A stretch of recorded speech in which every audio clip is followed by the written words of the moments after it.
కొత్త ఐడి ఎవరైతే తీసుకున్నారో వాళ్ళు పీజీ యాక్టివేషన్ అయిన తర్వాత మన ట్రాన్సాక్షన్ ఏ విధంగా చేసుకోవాలని చాలామంది అడుగుతున్నారండి. మన పేమెంట్ గేట్వేలో పీజీ యాక్టివేషన్ అయిన తర్వాత 3 రకాలుగా ట్రాన్సాక్షన్ చేసుకోవచ్చు. ఫస్ట్ వన్ వచ్చేసి కార్డ్ టు అకౌంట్. మీకు కార్డ్ టు అకౌంట్ ఏ విధంగా చేయాలనేది వేరే వీడియో చేయడం జరిగింది. ఒకసారి అది చూస్తే మీరు కార్డ్ టు అకౌంట్ అనేది ఏ విధంగా చేసుకోవచ్చు, డైరెక్ట్గా కార్డులో ఉన్న అమౌంట్ అనేది కస్టమర్కి ఏ విధంగా ట్రాన్స్ఫర్ చేయొచ్చో చూపించడం జరిగింది. మొబైల్లో ఏ విధంగా చేసుకోవాలనేది ఆ విధంగా మనం కార్డ్ టు అకౌంట్ అనేది చేసుకోవచ్చు. డైరెక్ట్గా కస్టమర్ అకౌంట్ నుంచి కార్డ్ నుంచి డైరెక్ట్గా కస్టమర్ అకౌంట్కే మనీ అనేది ట్రాన్స్ఫర్ అవుతుంది. ఇంకొక పద్ధతి ఏంటంటే, మనకి క్రెడిట్ కార్డ్ నుంచి డబ్బులు విత్డ్రా చేస్తే మన వాలెట్కి రావడం జరుగుతుంది. దాన్ని మనం బిల్ పేమెంట్స్ చేసుకోవచ్చు డైరెక్ట్గా. చాలామంది క్రెడిట్ కార్డ్ నుంచి అమౌంట్ తీసేది బిల్ పేమెంట్స్ కోసమే చేస్తుంటారు కాబట్టి మనం కూడా మ్యాక్సిమం బిల్ పేమెంట్స్కే ప్రిఫర్ చేయండి. బిల్ పేమెంట్స్ అనేది మన దాంట్లో బీబీపీఎస్లో చేసుకోవచ్చు, లేదా D2లో చేసుకోండి. డైరెక్ట్గా బిల్ పేమెంట్స్ అనేది కార్డు నుంచి వచ్చిన అమౌంట్ మన వాలెట్ రావడం జరుగుతుంది. వాలెట్లో ఉన్న అమౌంట్ అనేది బిల్ పే చేయడం ద్వారా మనకి అక్కడ ట్రాన్సాక్షన్ అనేది జరుగుతుంది. ఇది కాకుండా మనం వేరే రకం కూడా ట్రాన్సాక్షన్ చేయొచ్చు. మన క్రెడిట్ కార్డులో ఉన్న అమౌంట్ అనేది మనం ట్రాన్సాక్షన్ చేసిన తర్వాత మన యొక్క వాలెట్ రావడం జరుగుతుంది. వాలెట్కి వచ్చిన అమౌంట్ అనేది మన సెటిల్మెంట్ అకౌంట్స్కి మనం సెండ్ చేసుకోవచ్చు. మన సెటిల్మెంట్ అకౌంట్స్ అనేది ఏ విధంగా యాడ్ చేసుకోవాలనేది ఒక వీడియో చేయడం జరిగింది. ఆ వీడియో కూడా మీకు సెండ్ చేయడం జరుగుతుంది. ఒక 5 అకౌంట్స్ అనేది యాడ్ చేసుకోవచ్చు. ఆ 5 అకౌంట్స్కి మనం అమౌంట్ అనేది సెండ్ చేసుకొని మనం ట్రాన్సాక్షన్ చేయొచ్చు. కాబట్టి ఈరోజు ఇప్పుడు ఏంటంటే మనం కార్డ్ టు అకౌంట్ అనేది ఏ విధంగా చేయాలో మీకు చెప్పడం జరిగింది. అదేవిధంగా బిల్ పేమెంట్స్ కూడా ఏ విధంగా చేయాలనేది మీకు చెప్పడం జరిగింది.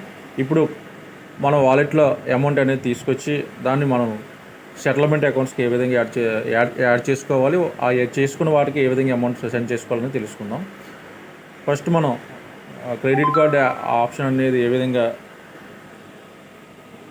ఇక్కడ చూడండి, ఇక్కడ లెడ్జర్ లిస్ట్ అనేది కనబడుతుంది కదా. మనం లాగిన్ అయిన తర్వాత ఇదే వర్డ్స్లో మనకి ఎక్స్ప్రెస్ పీజీ లిమిట్ అనే ఒక ఆప్షన్ రావడం జరిగింది. దాన్ని క్లిక్ చేయండి.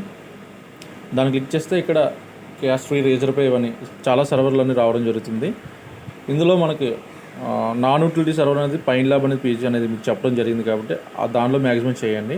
ఏ సర్వర్లో ఏ కార్డ్స్ వర్క్ అవుతాయి అనేది మీకు ఒక మెసేజ్ కూడా పెట్టడం జరిగింది. ఆ విధంగా మీరు దాని ప్రకారంగా చేసుకోండి.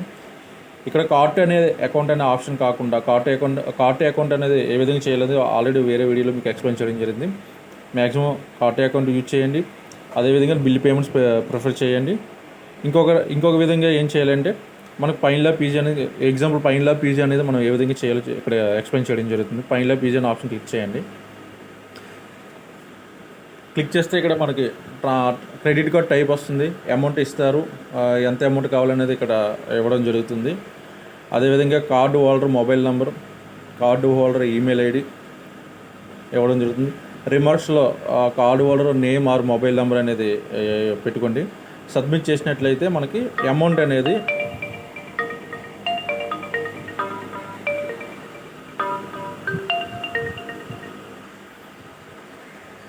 సబ్మిట్ ఆప్షన్ క్లిక్ చేస్తే మన కార్డ్ డీటెయిల్స్ అడగడం జరుగుతుంది.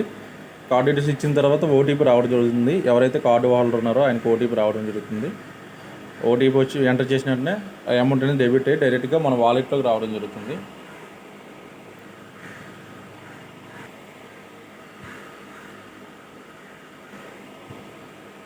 ఇక్కడ చూడండి, మనకి ledger list, transaction, top in request అనే ఆప్షన్స్ ఉన్నాయి కదా. దాని పక్కన వాలెట్ అకౌంట్ అనే ఆప్షన్ ఉంటుంది కదా, దాన్ని క్లిక్ చేయండి. దాన్ని క్లిక్ చేస్తే వాలెట్ టు అకౌంట్ న్యూ అనే ఆప్షన్ ఉంటుంది, దాన్ని క్లిక్ చేయండి.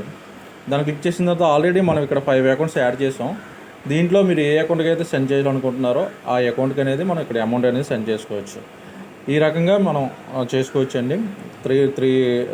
త్రీ వేస్లో మనం కార్డ్ టు అకౌంట్ అనేది option, credit card to bank transfer అనేది ఆప్షన్ ఉపయోగించి చేసుకోవచ్చు. ఇక్కడ 5 అకౌంట్స్ అనేది యాడ్ చేసుకోవచ్చు, సెటిల్మెంట్ అకౌంట్స్. ఈ 5 అకౌంట్స్ని మనం 7 డేస్ తర్వాత మళ్ళీ ఎడిట్ చేసుకోవచ్చు, మళ్ళీ కొత్త అకౌంట్స్ యాడ్ చేసుకోవచ్చు. సో మీకు ఇందులో ఏమైనా డౌట్స్ ఉంటే నాకు మెసేజ్ చేయండి, ఒకసారి వీడియో చూడండి. అంటే 3 రకాలుగా మనం చేసుకోవచ్చు. కార్డ్ టు అకౌంట్ చేసుకోవచ్చు, బిల్ పేమెంట్ చేసుకోవచ్చు, అలాగే సెటిల్మెంట్ అకౌంట్ యాడ్ చేసుకొని మనం సెండ్ చేసుకోవచ్చు.